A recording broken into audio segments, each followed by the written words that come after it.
Illiterature _lockdown edition. Welcome back to Hell. Yeah, to the apocalypse. It really is, isn't it? We're here to give you some classic literature. That's exactly what you need during an apocalypse. Yeah. Well, it's to fulfill that bucket list, right? You're like, oh, I wish I read more, and then you can listen to this instead. And you can be like, well... Yeah, and kids aren't going to school, they can listen to this. I didn't waste my life. Do you want me to tell you haven't wasted your life? Is that what you're fishing for? No, I feel like we're past that point. So you do feel like you have wasted your life? Like, to an extent. Yeah, same. Haven't we all, to an extent? We are both in our mid to late 20s, and what do we have? Well, you're married. You have that. Is that an achievement, really? To society, yes. Well, speaking of society... what are you going to do? And marriage, and all sorts of... Oh my God. What are you going to lay rules. down? I was thinking we could lay down a little summary of the Scarlet Letter by Nathaniel Hawthorne, published in 1850. Why are we doing a summary when we're doing the whole book? Sam, what I do is a summary. Like, I'm not reading you the book. Are you sure? You know that, right? Yeah. I do. I so know that. So some of the chapters in Moby Dick aren't just whatever whaling. I thought that was so cool. I was like, it's like self-aware, It's really cool of him. Oh my God, call me Ishmael. Yeah, whatever.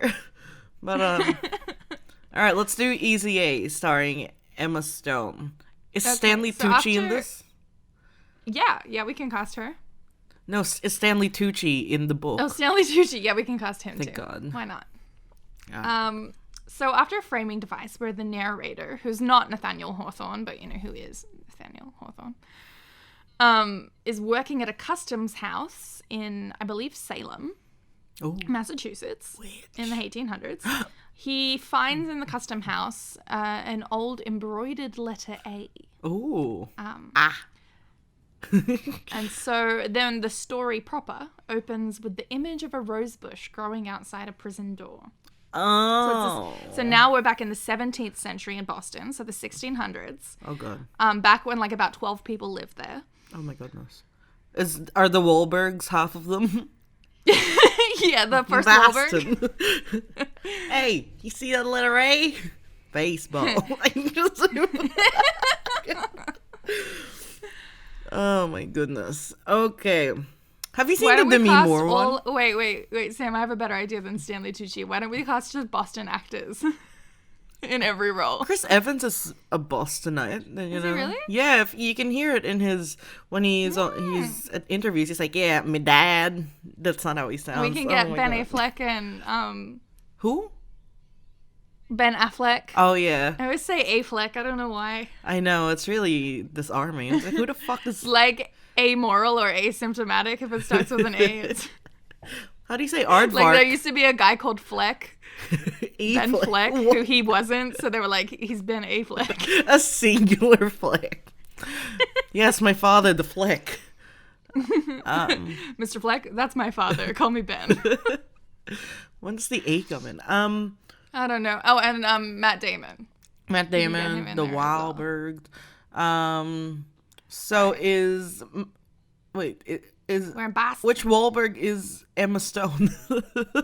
let's I'll keep going, and then as more's revealed to us, you can. Okay. Have you seen the Demi Moore version, the one where she apparently takes a lot of baths? No, but that sounds great. According to Easy A, that's that movie. She just takes a lot of baths, and I'm like, you know what? Good for her.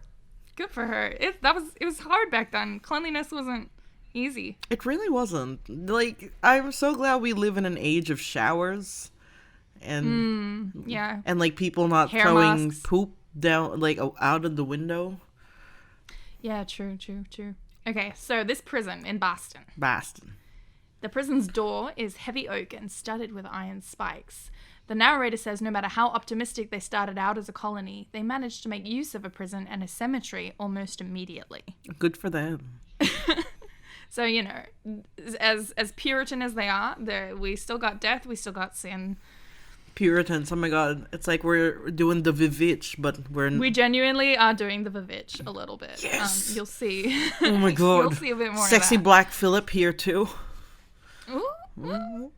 Black There Lauberg. is a crowd of somber people in drab colours gathered around the place to watch a woman emerge from the prison door and ascend the scaffold with a baby in her arms. Oh god. The woman is tall and noble looking. She has shiny black hair. The narrator makes a point of noting, which is impressive enough, but especially so in this world where they don't have keratin masks. Did you write that down? I swear, Nathaniel. No, that was Nathaniel Hawthorne. Nathaniel Hawthorne wrote down keratin masks. Yeah, he was like, they didn't have them back then. Cassandra Widow, look are like she you used them. kashitting me? I'm kashitting. Thank you so much. I was like, hang on. Keratin masks. Nathaniel Hawthorne's from 1850. They put like eggs in their hair back then. Yeah. So this woman's name is Hester Prynne, and she wears upon her chest the letter A, embroidered in scarlet and gold. Scarlet letter. Mm-hmm. It's apparently really intricate, elaborate embroidery, which the townswomen criticize because it's almost like she's proud of it by putting all this effort into embroidering it. So from the murmurings and the gossip of the crowd, we learn that the A stands for adulterer and that the child in her arms is illegitimate, which is a super big deal for Puritans who don't even approve of dancing. Okay, that doesn't happen in Easy A, but whatever. No, I don't think Easy A is based on this. It just references it, I guess. It is so based on this. So apparently Hester's husband was meant to come from Europe later. Like he sent her on ahead while he like finished up. Wrapped up the country. Yeah. But he never came. He could have died. Business, husband things.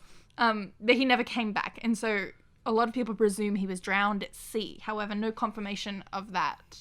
With no confirmation of that fact, Hester's still technically married. Oh, that's rude. He's dead.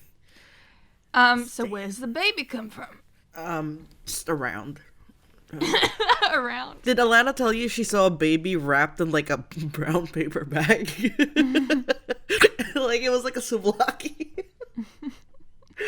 But yes, I'm imagining that's that baby. It's just wrapped in a paper bag. How small was that baby? Or was it a big paper bag? It was Who just... would do that? It wasn't. Not even like a towel. Towels aren't expensive. It's just, and it was wrapped in foil too, like a hot potato. Lettuce. And it was a baby, and it just had like a. Are you sure it was a baby and not a chicken? It had like butter on its head. Guys, I had the scariest dream about a baby getting baked in an oven. Oh, People were gonna shit. eat that baby, and then it was like all trussed up like a chicken, and they took it out and they're like patting like crispy skin. It was like a suckling pig, and they were like, "Oh, my God. that's not done enough. Put it back in." And I'm just like, like I can't. It was so scary. That oh is my goodness. scary. But It's a I scary guess dream. I don't know. Babies apparently are the best to eat because they're just fresh and delicious. But Yeah, they call that the other white meat. at what cost?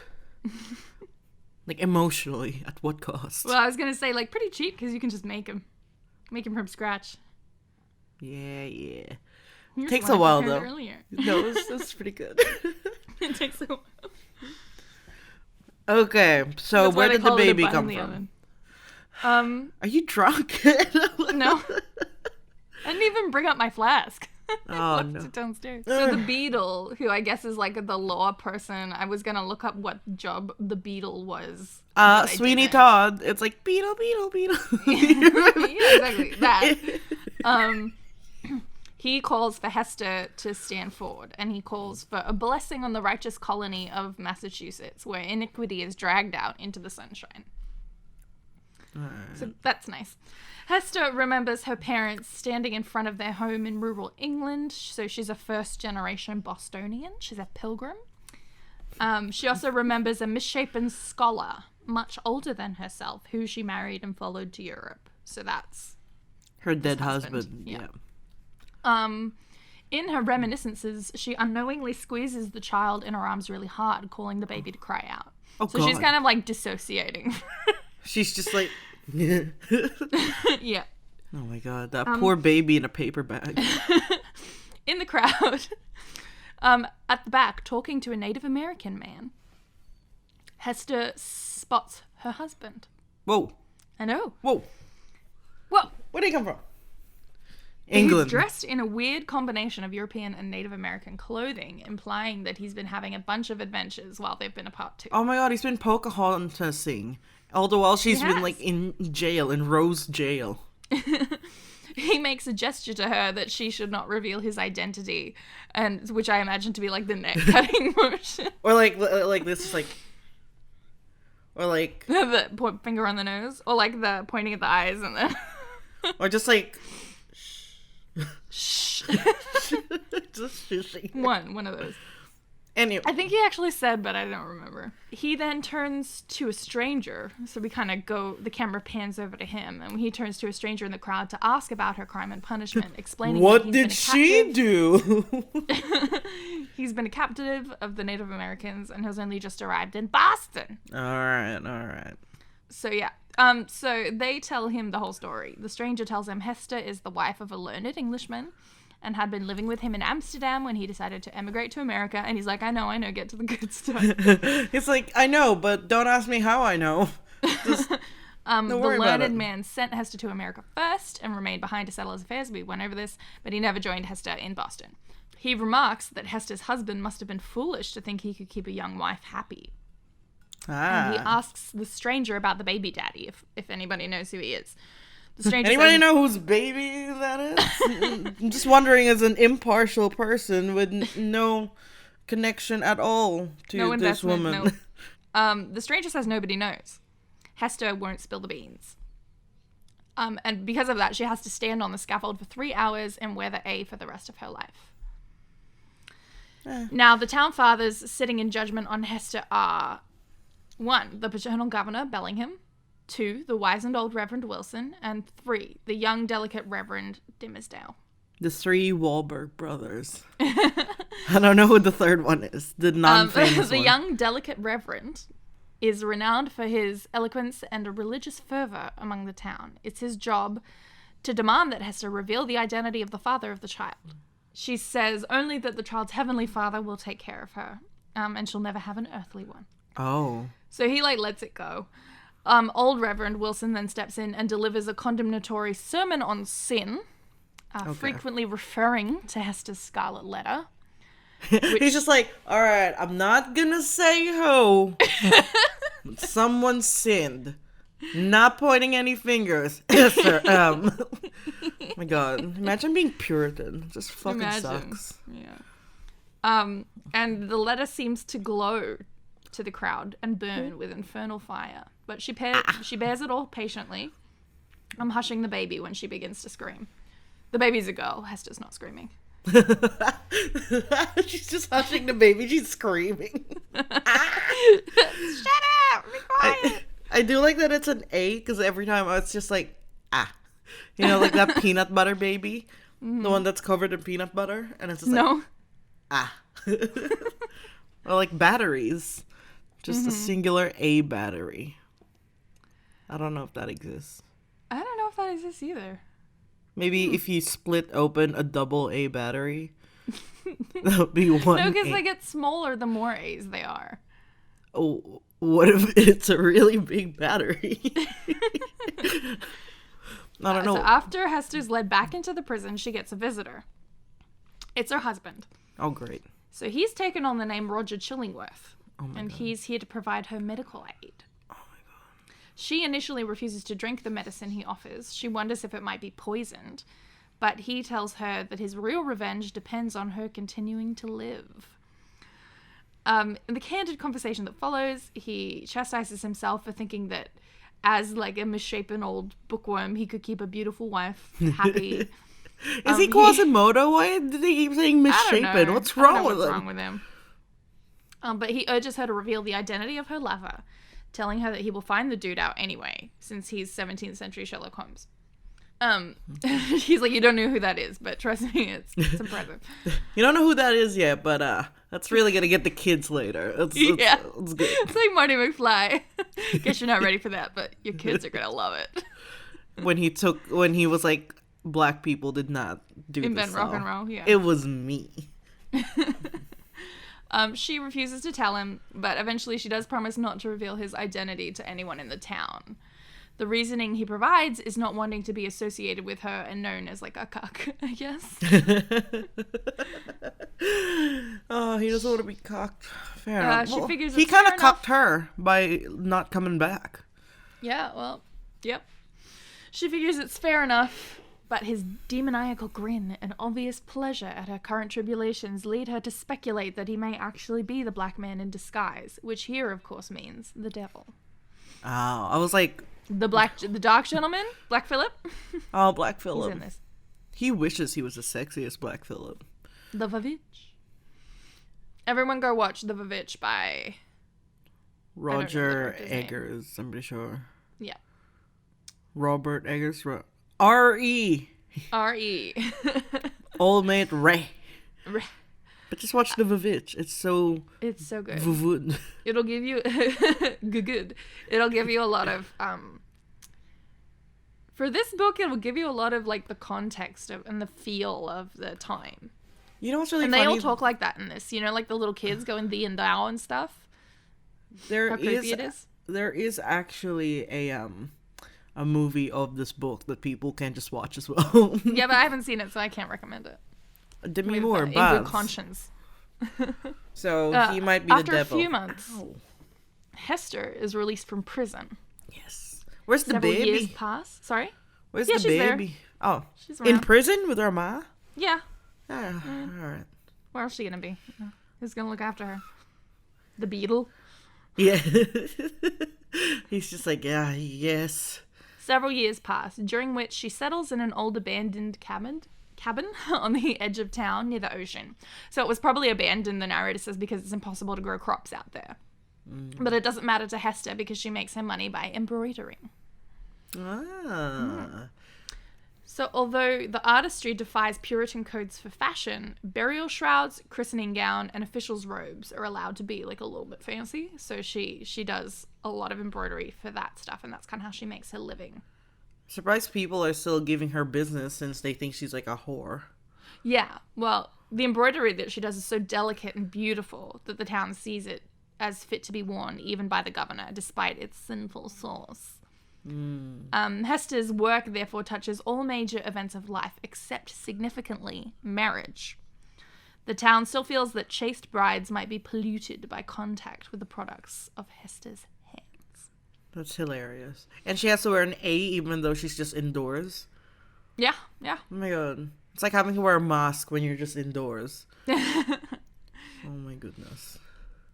All the while, Hester is still lonely and isolated and feels the shame of her position deeply.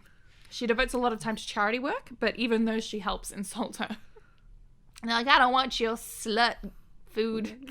We don't want your slut hands slutting it around the kids. Slut. That's how they talk in the Puritan days. Yeah.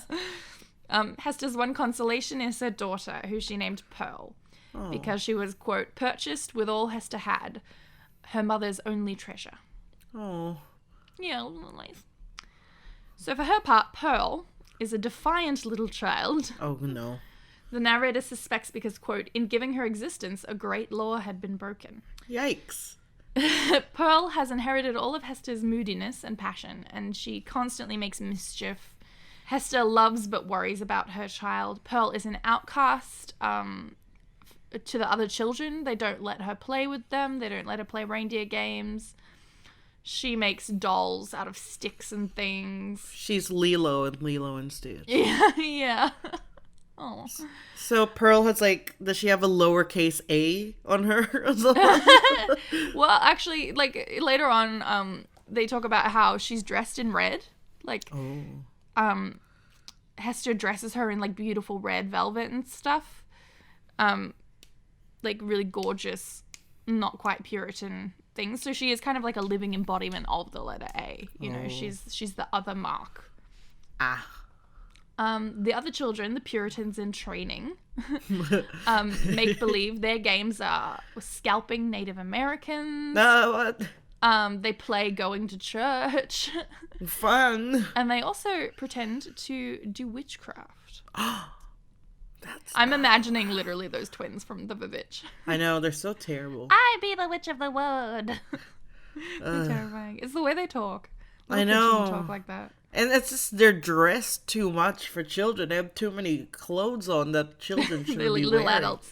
Little adult clothes, and it's too much. It's terrifying. Pearl is fascinated by the scarlet letter on her mother's clothes, and sometimes it seems to Hester that Pearl intentionally torments her by playing with it and touching it. She's like, "Look, Mommy, you're a slut."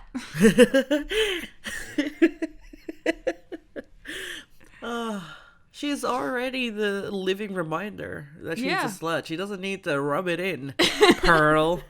Pearl. One time when Pearl is pelting wildflowers at the A, like it's like a dartboard or something,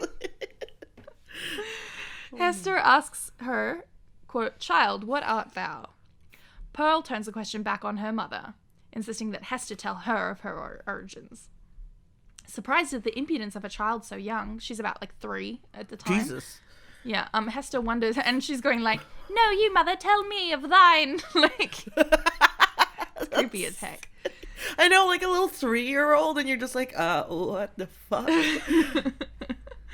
Hester wonders if Pearl might not be the demon child that so many of the townsfolk believe her to be. Now, the gals pay a visit to Governor Bellingham with a purpose. The town has suggested taking Pearl away from her mother. What? Why? Especially, as a lot of people suspect her to be some sort of demon child, so it's partly for, like, Hester's protection. On the other hand, if she's not a demon, she's a regular child, maybe Hester, the sinful woman, isn't the right person to be bringing it up, right? Oh my goodness. Yeah. Just leave them their- alone. Yeah, truly. On their way over, Hester and Pearl are attacked by a group of children who try to fling mud at them. Pearl becomes angry, frightens the children off, and it's like this is kind of the rhythm of their life. Or Pearl's life, Well, it's not good. being an outcast. The governor's mansion is built in the style of the English aristocracy, complete with family portraits and Ooh. a suit of armor, Is someone which in the there? governor has worn in battles with Native Americans. Oh. No one's in there. It's just hanging up. I thought it would be like Unless a someone's like, fun, hiding. fun hijinks. Someone's in the And they're like her "Ooh, husband or it's something. Like Scooby-Doo." yeah, that's exactly what I was picturing. All right. Pearl is fascinated by the armor. When she points out her mother's reflection in it, Hester is disturbed to see that the scarlet letter on her breast takes up most of the reflection. It's like the armor's going, "You're a slut." It's got like a magnifying bit, but only on the A. Yeah. Oh my goodness. Pearl begins to scream. She wants a rose from the bush outside the window, but she's quieted by the entrance of a group of men. So we've got the same 3 from before. Oh yeah. Bellingham, Wilson, and Dimmersdale, but also her husband, who's going by the name Chillingworth. What the fuck? Why is he there? He's the town doctor now. Oh my god. Fuck that. They dude. notice Pearl and begin to tease her by calling her a bird and a demon child. These are grown mean. men. These Yeah. are grown men saying this to a child. Oh god, Yeah. sorry. They ask Hester why she thinks she should be allowed to keep the child. She's like allowed to speak for herself, and she says that the child is her most important lesson. And also that she'll be able to pass on this lesson of shame to Pearl to stop her making the same mistake. Wilson asks Pearl who made the fishing for the answer, God, but getting nothing back from her. She refuses to answer, which worries the group. It suggests she might be a demon. Do we find out who the dad is? I'm not telling you. I Stop reading ahead. you don't have to tell me who the dad is now. No. Yeah, we do. Nice. Got Like her. really early on in the book. You what? With nowhere else to turn, Hester begs Dimmersdale, the young pious one, to speak for me. He seems to be guilted into helping her and replies by reminding the men that God sent Pearl and that the child was seemingly meant to be both a blessing and a curse. Blurs. Swayed by his eloquence, Bellingham and Wilson agree not to separate mother and child. Strangely, Pearl has taken well to Dimmersdale. She goes to him and presses her hand to his cheek. Uh-oh. She sees kind of that he's on their side. Vexed, because Hester seems to have Hang on. triumphed. She puts her hand on his cheek. Yeah, the little This child. This child is Renesmee from Twilight Breaking Dawn. That's how she communicates with people. Oh my goodness. It always beautiful. comes down. It always comes back to Twilight. Truly. Every single Stephanie time. Meyer is the Shakespeare of our generation. She really is. Oh, God bless her. Yeah. And Well, all I the feel ill. many children. So Hester seems to have won here, and Chillingworth is a bit pissed. So he presses the men to reopen their investigation into the identity of Hester's lover. Oh my God. But they're all like, nah. Kind of over and they it. say like, oh, I mean, God will reveal the information when it's like when he feels like it's appropriate, which is very convenient, isn't it? As Hester leaves the governor's mansion with Pearl, I presume, Mistress Hibbins. Pearl's in the suit of armor. Mistress Hibbins, the governor's sister and local mad lady, pokes her head out of the window to invite Hester to a witches' gathering in the woods. Fun, let's go.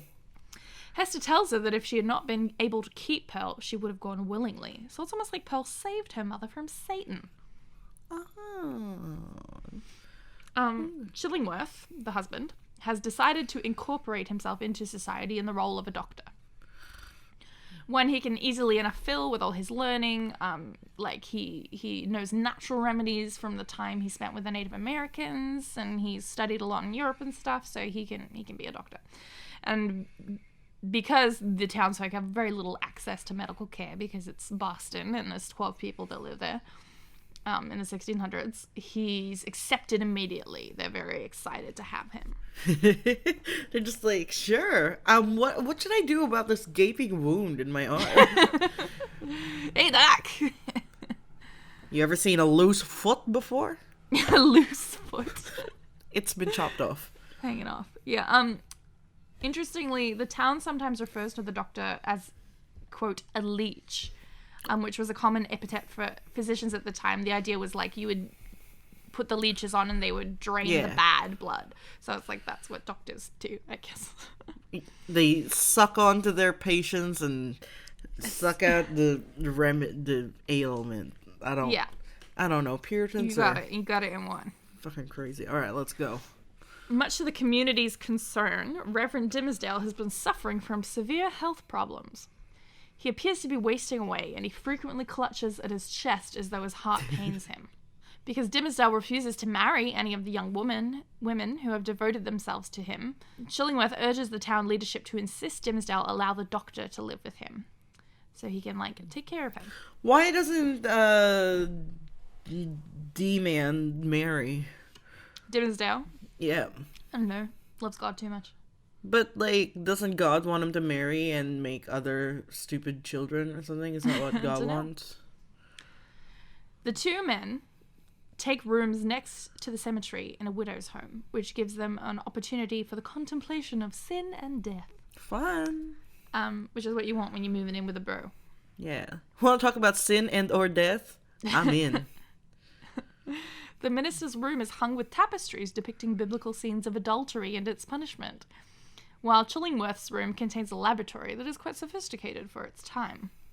As time passes, however, rumours have spread concerning Chillingworth's personal history, and his face has begun to take on a look of evil. Ooh. A majority of the townspeople, which I capitalized for some reason, begin to suspect that Chillingworth is actually the black gentleman himself, the devil. Is it possible that the devil is just not around? He's not interested in you guys? Not to these guys.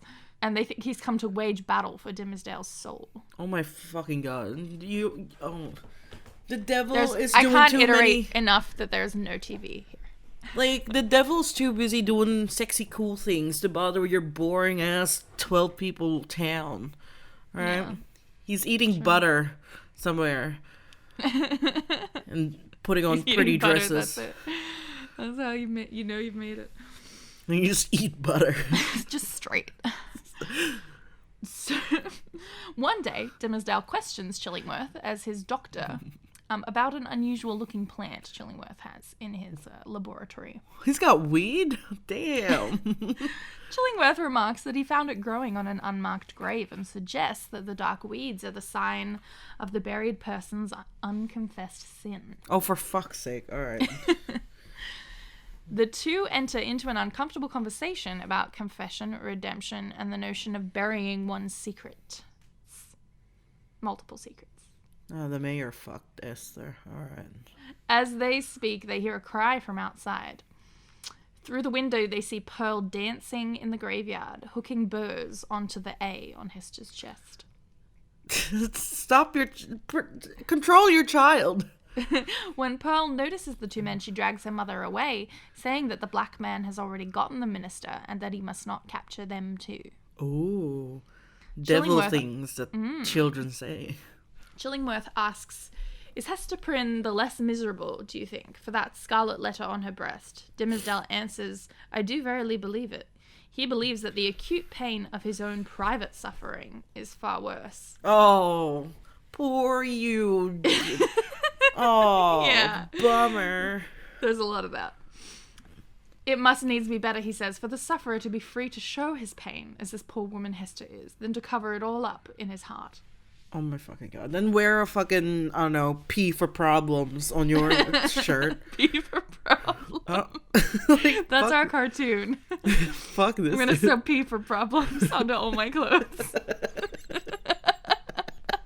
What's the P for? Oh, you know. Got problems. I love that. Just a big red P. Chillingworth begins to prod the minister more directly by inquiring about his spiritual condition, explaining that he thinks it is irrelevant to his physical health. He's like, maybe you're sick because you're sick on the inside. In your heart, not in your body. You're only licensed to deal with the body, Chillingworth. Dimmesdale becomes agitated and tells Chillingworth that such matters are the concern of God and storms off. So basically what you just said. It's between me and God, you hack. You quack. Alright. They make up later, however, and in the dead of one night, Chillingworth sneaks up to the priest's room in the middle of the night and pushes aside the shirt Dimmesdale is wearing, carefully without him waking up. What he sees there causes him to rejoice, but we aren't told what he sees. Does he have like a third nipple or something? What's happening? And he rejoices. He's like, thank you, God. Thank God for this third nipple. I'm so thirsty. It's for milk. However, the Reverend is certainly tormented. He begins to have visions. In one, he sees Hester and little Pearl in her scarlet garb. Hester points her forefinger first at the scarlet letter on her bosom, and then at the clergyman's own breast. The minister understands that he's delusional. Were you just doing it just then? The Spider-Man thing. You. The minister understands that he is delusional, but his psychological tumult leads him to assign great meaning to his delusions. Dimmesdale begins to torture himself physically. He whips himself. Oh, dude, don't. I know. It's pretty intense. He also fasts. And he holds extended vigils, sleep deprivation, torture, on himself, during which he stays awake throughout the night, meditating upon his sin. No one is asking him to do this. Apparently God is, but yeah, doesn't God's make him fun like, at parties. dude, chill. During one of these vigils, Dimmesdale seizes on an idea. He decides to hold a vigil on the scaffold where years before Hester suffered for her sin. Okay. So Dimmesdale mounts the scaffold. The pain in his breast causes him to scream aloud, and he wonders that everyone in town will wake up and come to look at him and find it there. They just think it's like a stray cat. They actually took it for a witch traveling in the woods. Is what we learn. Everything to them is a witch or the devil. That's like, if anything's a little out of the ordinary, they're like, witchcraft. Yeah. My goodness. Apparently Martin Luther, who lived at around this time or a little bit earlier, thought it was the devil that made him fart. Fart. Yeah. Like, With his butt, yeah. He thought that was the devil. Oh my god, that means I've got the devil dancing in me all along. Oh, it's the cheese. There you go. Oh, have you tried cheese? It was the devil. It was. Oh my goodness gracious. Oh my god. Okay.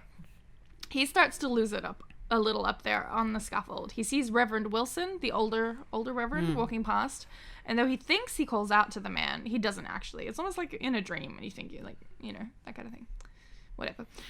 Wilson is on his way from the deathbed of Governor Winthrop, the colony's first governor. And he actually passes without noticing Dimmesdale up there on the scaffold. And Dimmesdale begins to fantasize, what if the whole town could see their most holy minister standing up in this place of public shame? Oh. You know, it's all me, me, me. It really is. Dimmesdale laughs aloud. And a laugh from Pearl echoes back. Oh, ooh. She and her mother have also been at Winthrop's deathbed because Hester has made a burial robe for the man. Oh, okay. Dimmesdale invites them up on the scaffold with him, and they actually do join him up there. The three hold hands, forming an electric chain. The minister feels energized and warmed by their presence. Pearl innocently asks, will thou stand here with mother and me tomorrow noontide? Want to hang out here 12 p.m. tomorrow? We'll do this again. The minister replies, not now, child, but another time. When she presses him to name that time, he answers, at the Great Judgment Day. Oh, Jesus.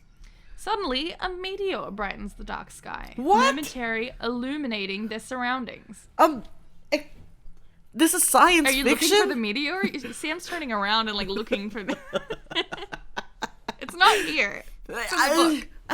There was no meteor in Easy A. I'm so confused. It's turned into, like, sci-fi. When the minister looks up, he thinks he sees an A in the sky, marked out in the dull red light. At the same time, Pearl points to a figure that stands in the distance beyond in the marketplace, watching them. Oh. It's Roger Chillingworth. Oh my god. Dimmesdale asks Hester who Chillingworth really is, because the man occasions in him what he calls, quote, a nameless horror. Who? Hester has obviously sworn to secrecy and can't reveal her husband's identity. He made a promise before, so she's like, I don't know. Pearl says that she knows, but when she speaks into the minister's ear, it's just childish gibberish. She's like, blah, blah, blah, blah. Probably thinks that's really funny. Pearl is so good. She's like, I got something for you. Got him. Sucker. Dimmesdale asks if she intends to mock him, and she replies that she is punishing him for his refusal to stand in public with her and her mother. Yeah, they were gonna hang out there at noon tomorrow. Remember? And he was like, nah, only when, I don't know, Terminator 2 Judgment Day happens. Oh, we had very different references to say. Chillingworth invites Dimmesdale down, saying that he must have sleepwalked up onto the scaffold, admitting that he too was on his way back from Winthrop's deathbed, and that's how he came across them. So Dimmesdale and Chillingworth return home. The following day, the minister preaches his most powerful sermon to date. Oh. I know. After the sermon, the church sexton hands Dimmesdale a black glove that was found on the scaffold. The sexton recognized it as the minister's, but concluded only that Satan must have been up to some mischief. They're like, Satan dropped your glove. Satan stole your glove, mister. He missed it. Oh. Satan's busy, alright? He's not fucking around with you guys. He's busy. There's other things happening. Things to do. He's currently involved in a massacre in South America. Yeah, he's busy. The sexton then reveals another startling piece of information. He says that there had been a report of a meteor falling last night in the shape of a letter A. So that really happened. The meteor was A-shaped? Well, maybe there were like 3 meteors and they went in directions and made like an A. Okay, alright, that's fine. Okay. One meteor went sideways. It's all good. The townspeople have interpreted it as having nothing to do with either Hester or Dimmesdale. Rather, they believe it to stand for angel, and take it as a sign that the late governor has gone to heaven. Sorry? They really interpret things weird over there. They just do what they want, don't they? They're like, the curtains are blue because Satan said so. That's kind of the point of this whole book. God damn it!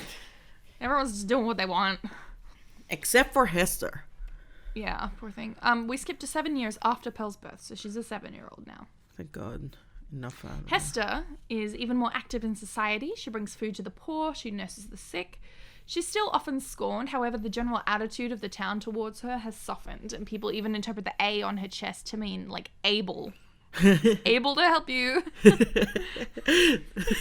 rather than adulterer. So that's nice. Instead of whore, it's just maid now. Yeah. Hester, for her part, is no longer a tender young woman, but, quote, a barren, harsh outline of her former self. Oh. Yeah. Hester has begun to grow worried about Chillingworth's effect on the Reverend after 7 years. So, right. She was like, maybe I should do hang something on. She resolves to ask him to quit it. Hey, quit it! When Hester approaches him, he tells her with a smirk that he's heard good tidings for her. In fact, the town fathers have recently considered allowing her to remove the Scarlet Letter for good behaviour. Oh, nice. Parole. Yeah. Hester, however, rebuffs Chillingworth's insincere friendliness.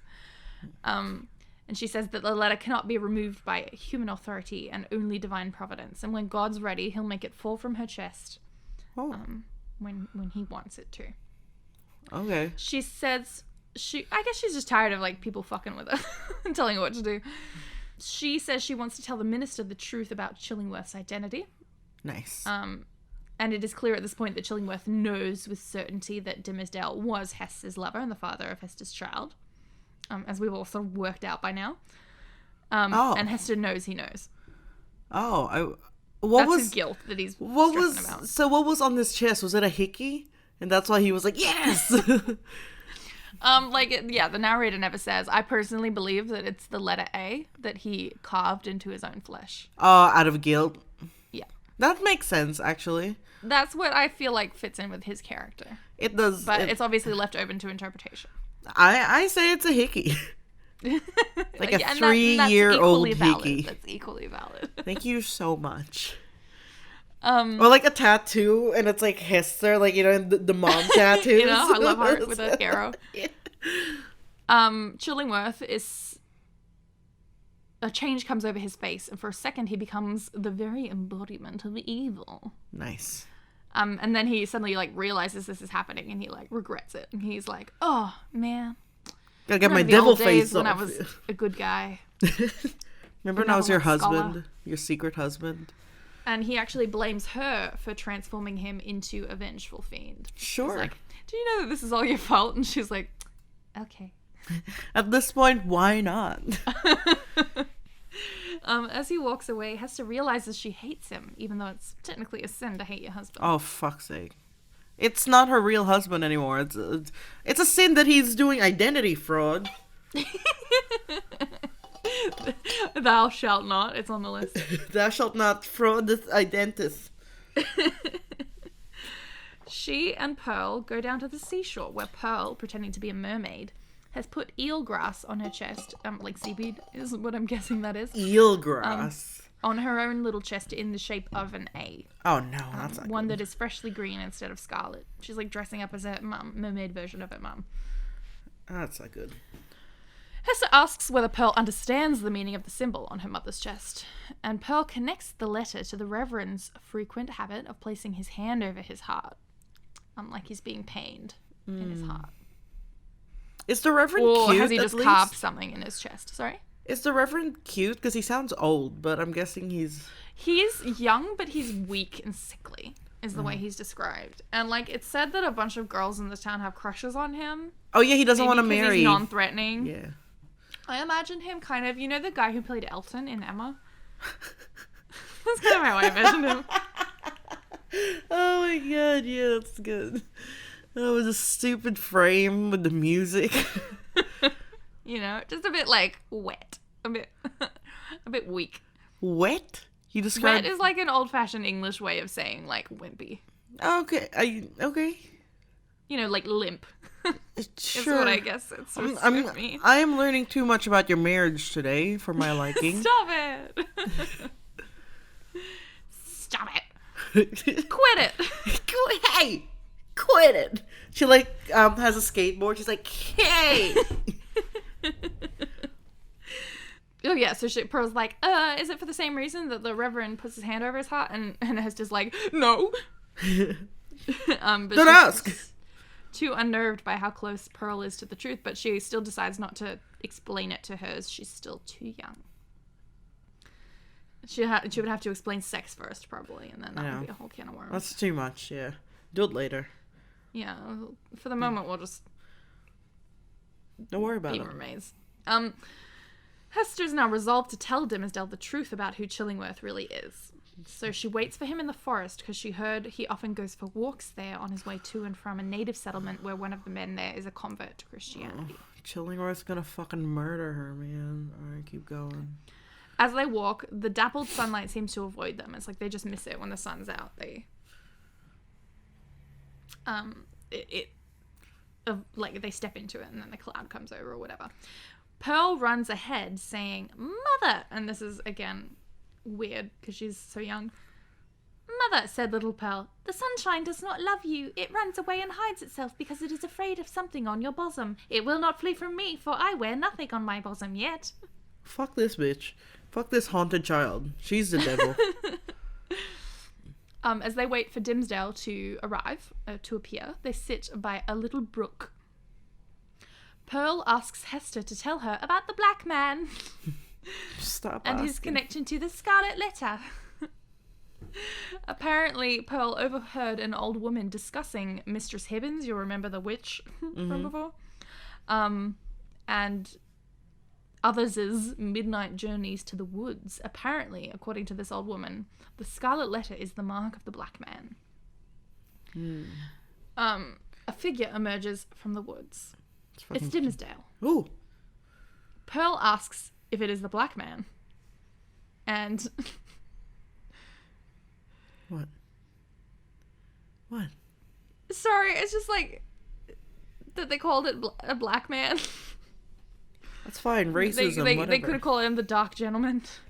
Or something a little less racially charged. Oh, you know how much they love controversy.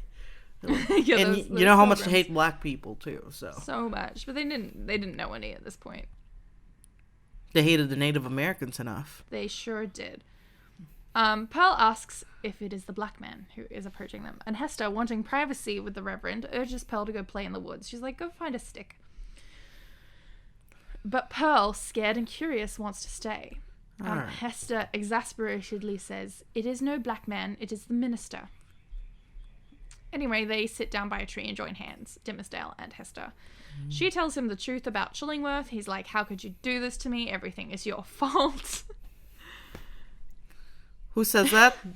She says does. that. Oh, fucking hell. All right. She begs him not to be mad at her and hugs his face to her Scarlet Letter, so, like smothering him in her boobs. Fair enough. Which makes him more Motorboating. forgiving, I guess. Yeah. They end up actually planning to run away together to Europe. Aww. So that's cute. Yeah. Take Pearl with them, I guess. Yeah, like the devil child. But and this partly because they're both worried Chillingworth is going to expose the minister publicly. Which I don't know why they're so stressed about that. I mean, like, she was exposed publicly. Yeah. He could just be like, "Nah, it wasn't me." And she'll be like, "Nah, it wasn't him." Done. And, like, is it really so bad if he sees some consequences for his actions, or? It is, because he's a man.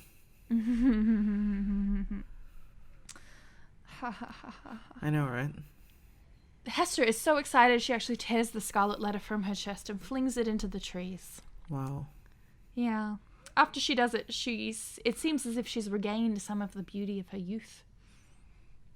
Hester is suddenly super excited for father and daughter to know one another, so she calls Pearl over, who's been playing with forest creatures. Oh, no. Pearl refuses to come, pointing at the empty place where the Scarlet Letter had been and screaming. Oh. Hester has to pin the letter back on before she'll come to her mother. Oh, my God. Okay. It's like when dads shave their beards and babies, like, start crying. It's exactly it. Yeah.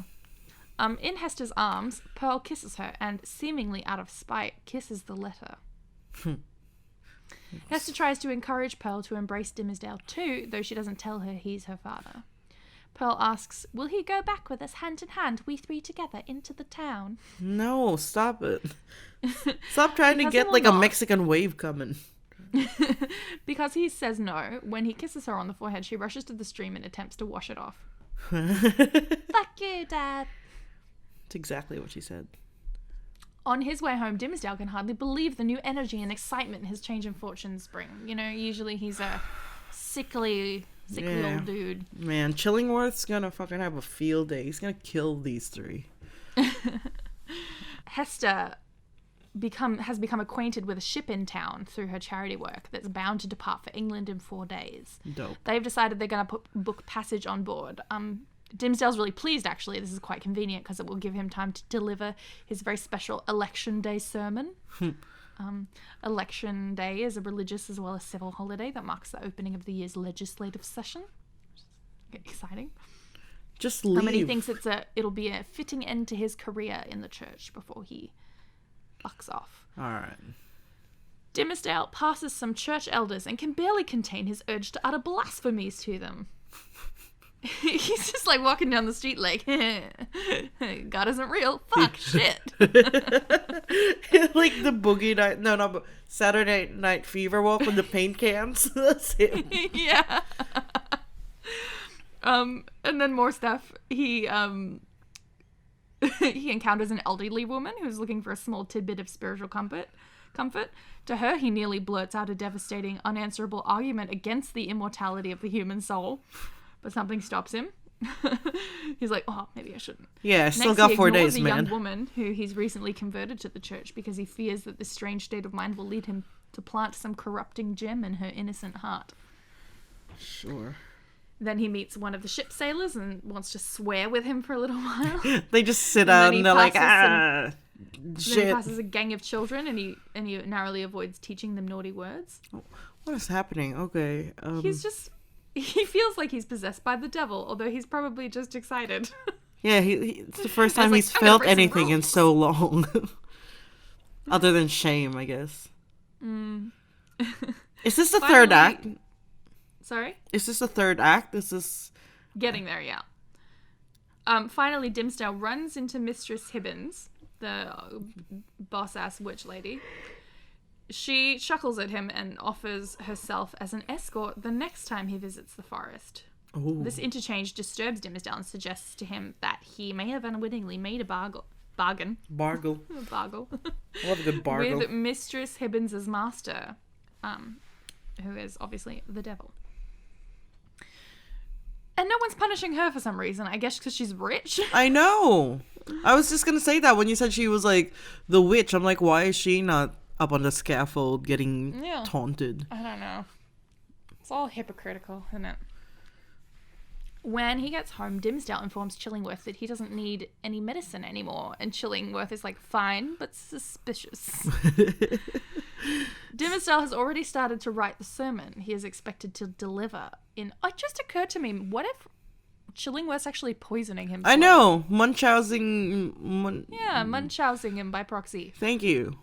You're welcome. Taking him so long, though. It's like 7 years now. Maybe he's just, dragging it out for fun. Yeah, tiny little drops of antifreeze. And that's why he's, like, so weak and I know! That's what I was sickly. thinking. But maybe, yeah. Anyway, he's writing the sermon, and it's just like, fuck yeah, I'm going. Yeah. He's like, he throws his former manuscript in the fire and writes, like, a new one. He's like, it's a new day. Everyone be good to each other. New day, new me. So the holiday, Election Day, brings another gathering into the marketplace. This time the purpose is to celebrate the installation of a new governor, not to slut-shame Hester Prynne. Thank God. Enough of that. It's a weird... Yeah, enough of that. So it's a weird mix of Puritan and Elizabethan, like austere, but also there's still like pageantry. Among the townsfolk are Native Americans and sailors from the ship who are going to take Hester, Pearl, and Dimmesdale away to Europe. Pearl asks her mother again why the Reverend won't acknowledge them when other people are around. Hester is daydreaming. She just ignores her, I guess. She's daydreaming about her escape. However, her reverie is shattered when the captain of the ship reveals to her that a physician from the town has also booked passage aboard the ship. Oh, leave me alone! Enough. This doctor has apparently told them he's a member of Hester's party. No, he's not. He most decidedly is not. She looks up to see him smirking at her from across the He marketplace, keeps presumably smirking. doing like a little wave with his fingers, like, hey. He keeps smirking. I just want to fucking punch him. Now the procession of officials makes its way through the marketplace. There are armored soldiers, followed by a group of the town fathers, very dour and dreary, although only a few days have passed since he kissed her forehead in the forest. Pearl doesn't even recognize Dimmesdale when he walks past in the procession. How? Why?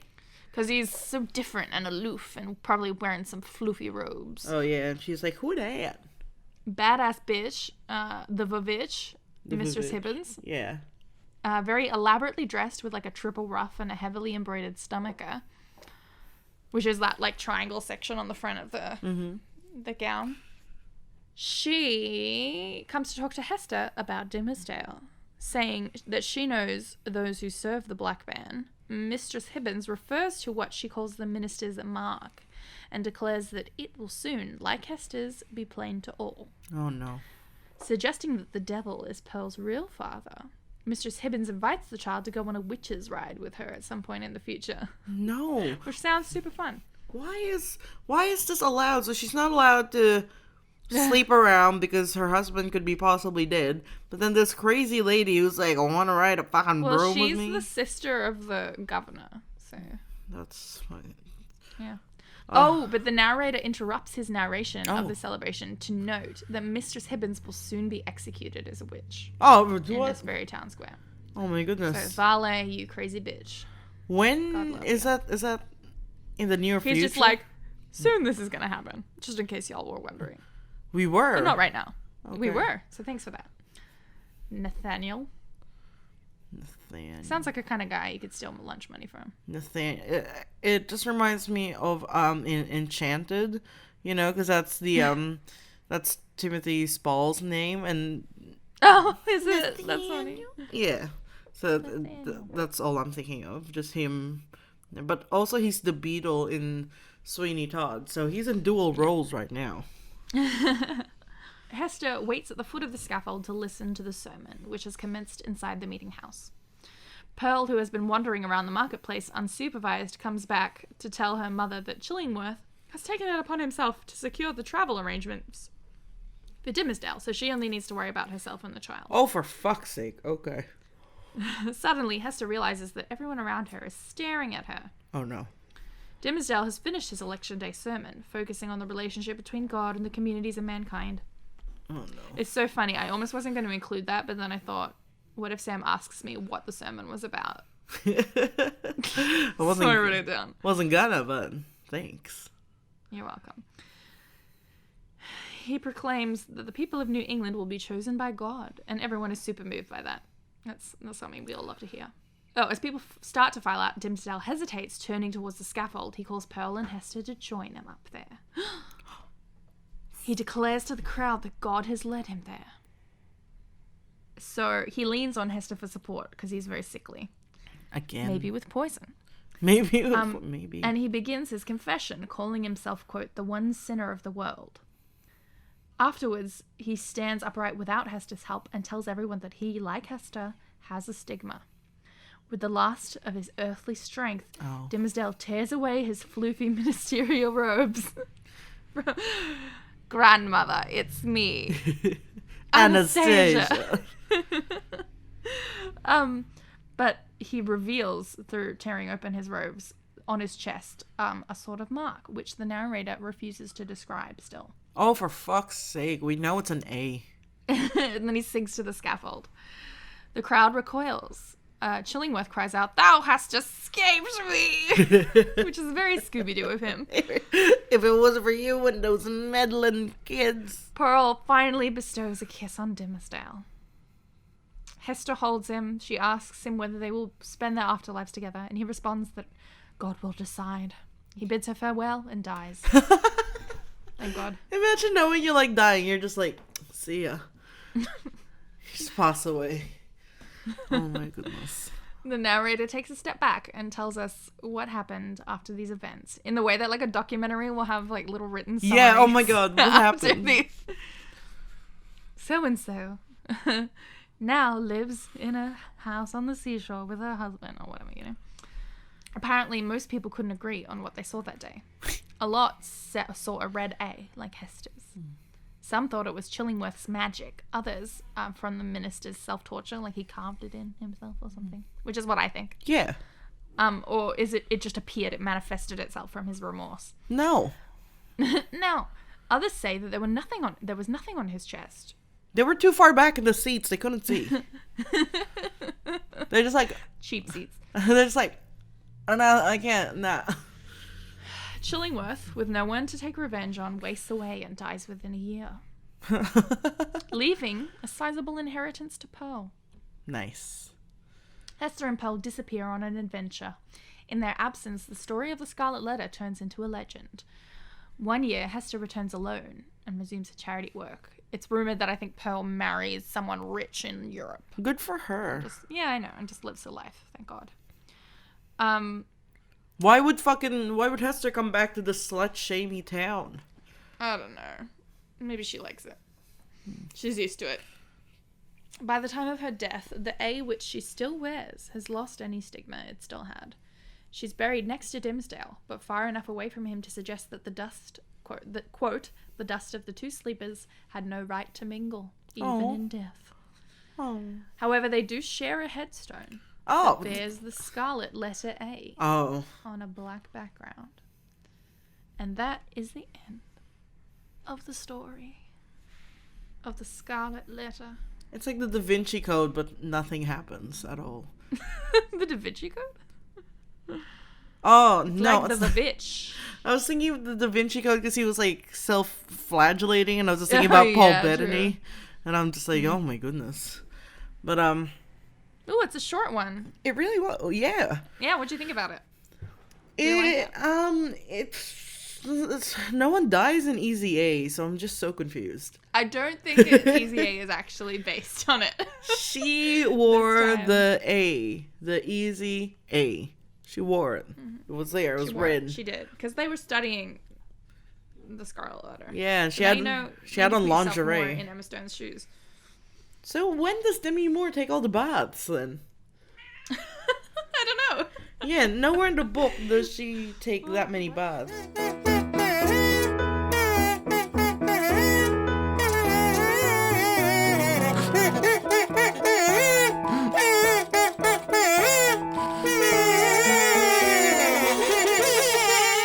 Hang on, look what I have. Ugh. Hey. Oh, it's the slut. Hi! Meow. That was my favorite Say bit it, where Twink. Pearl's just tormenting Say her it. mom. She's like, "Hi, mommy." Say it. No, she's got nothing. Twink. God. Oh, she scratched my chest. Oof. Wait, what does it look like? Oh my god. P. P for problem.